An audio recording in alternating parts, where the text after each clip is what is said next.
लिखना हो तो लिखना।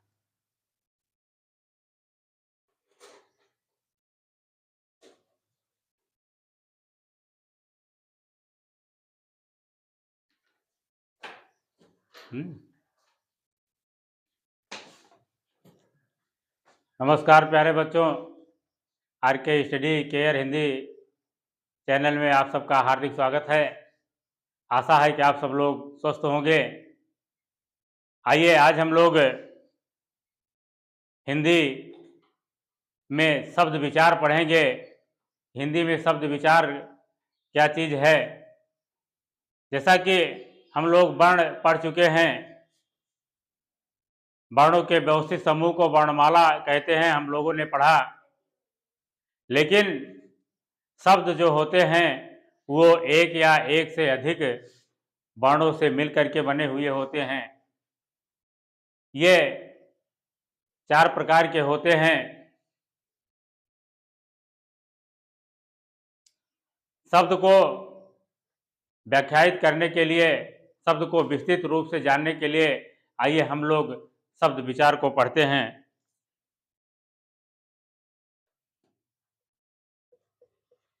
शब्द विचार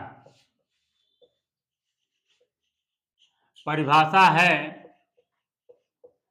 परिभाषा एक या एक से अधिक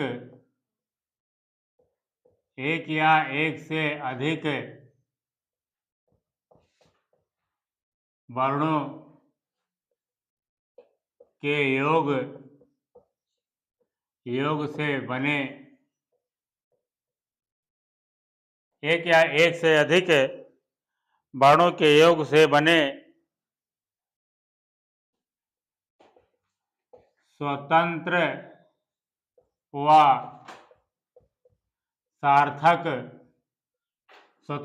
सार्थक ध्वनि को शब्द कहते हैं।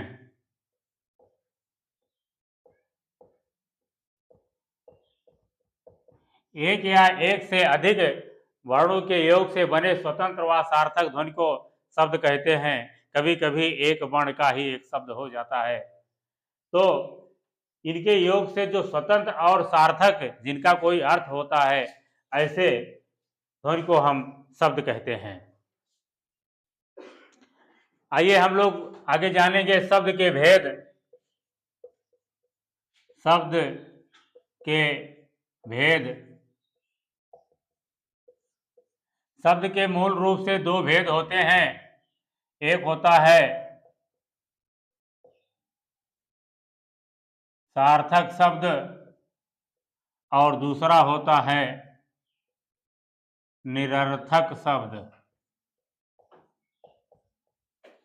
सार्थक शब्द का मतलब होता है कि जो अर्थवान हो, जो अर्थ देता हो, जिसका कोई अर्थ निकलता हो, वो सार्थक शब्द कहा जाता है। जैसे हमने पूरी कहा, आलू कहा, ये तो सार्थक शब्द हैं। लेकिन निरर्थक शब्द वो होते हैं जिनका कोई अर्थ नहीं होता है। जैसे हमने कहा सूड़ी, पूड़ी तो पूड़ी है लेकिन सूड़ी, ये निरर्थक शब्द है। आलू तो आलू है लेकिन वालू क्या है, यह निरर्थक शब्द है। इस तरह से शब्द के 2 भेद होते हैं, सार्थक और निरर्थक। सार्थक में भी 4 प्रकार के शब्द पाए जाते हैं। सार्थक शब्द 4 प्रकार के होते हैं। हम लोग आगे इसको पढ़ते हैं, सार्थक शब्द के भेद।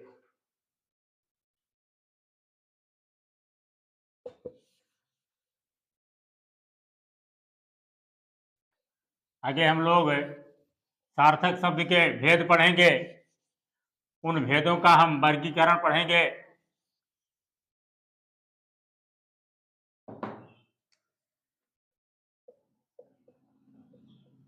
सार्थक शब्द के भेद। सार्थक शब्द के मुख्य 4 भेद होते हैं। नंबर 1, बनावट के आधार पर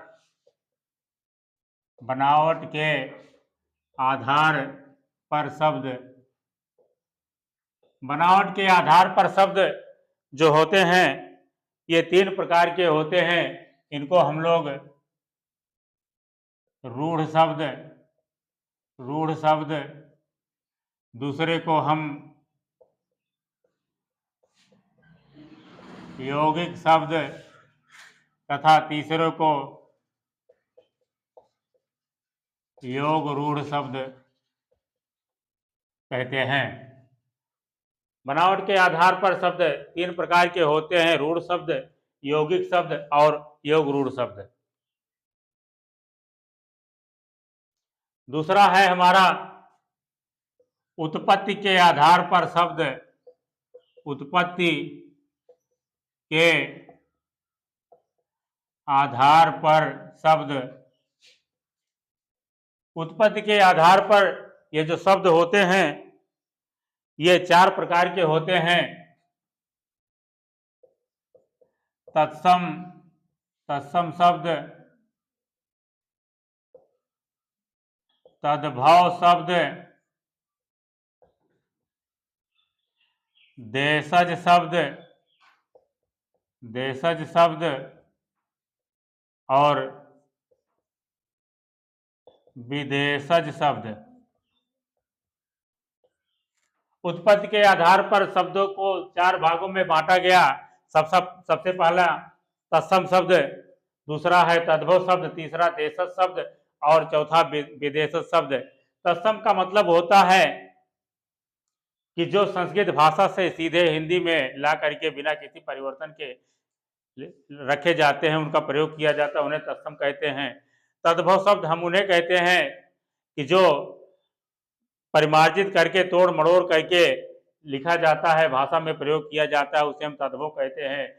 देशज शब्द जो किसी व्याकरण की दृष्टि से सही नहीं होते हैं, जो किसी भाषा में पाया नहीं जाता है, लोग अपनी सुविधा के अनुसार बना लेते हैं, कुछ शब्दों को गढ़ लेते हैं, उन्हें हम देशज कहते हैं। और विदेशज शब्द जो होता है हमारा, वो विदेशी भाषाओं से जो हम हिंदी में ला करके बोलते हैं, उन्हें हम विदेशज शब्द कहते हैं। आइए तीसरा है अर्थ के आधार पर शब्द। अर्थ के आधार पर शब्द।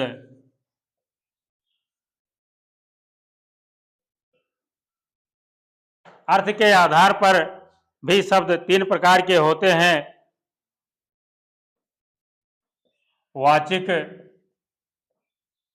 वाचिक शब्द, दूसरा होता है लाक्षणिक शब्द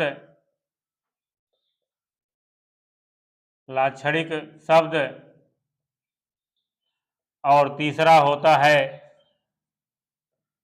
व्यंजक शब्द। यह हमारा जो है अर्थ के आधार पर शब्द होते हैं, वाचिक शब्द, लाक्षणिक शब्द और व्यंजक शब्द। आइए 4 नंबर पर हम देखते हैं विकार के आधार पर शब्द। हिंदी भाषा में कुछ विकारी शब्द होते हैं, कुछ अविकारी शब्द होते हैं, तो हम लोग विकार के आधार पर शब्दों को पढ़ेंगे।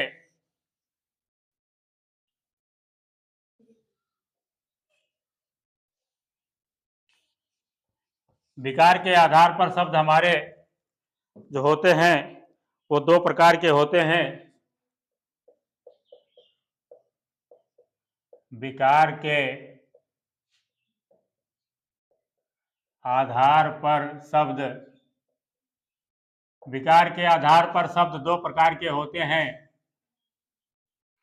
एक को हम कहते हैं विकारी, एक को कहते हैं हम विकारी और दूसरे को कहते हैं अविकारी। विकार का मतलब जो तोड़ा जा सके, जिसमें परिवर्तन किया जा सके, उसे हम विकारी शब्द कहते हैं, और जिसका परिवर्तन नहीं किया जाता उसे हम अविकारी शब्द कहते हैं। आइए हम लोग देखते हैं। विकारी शब्द में 4 होते हैं। विकारी शब्द 4 होते हैं। संज्ञा, सर्वनाम, विशेषण, संज्ञा, सर्वनाम, विशेषण और क्रिया। ये 4 विकारी शब्द में होते हैं। और 4 ही अभिकारी होते हैं।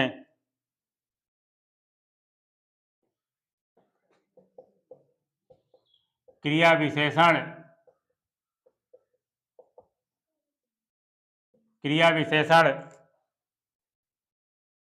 संबंध बोधक, संबंध बोधक, तीसरा है समुच्चय बोधक, समुच्चय बोधक,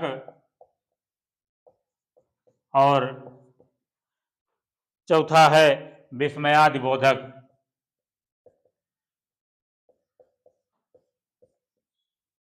विस्मयादि बोधक।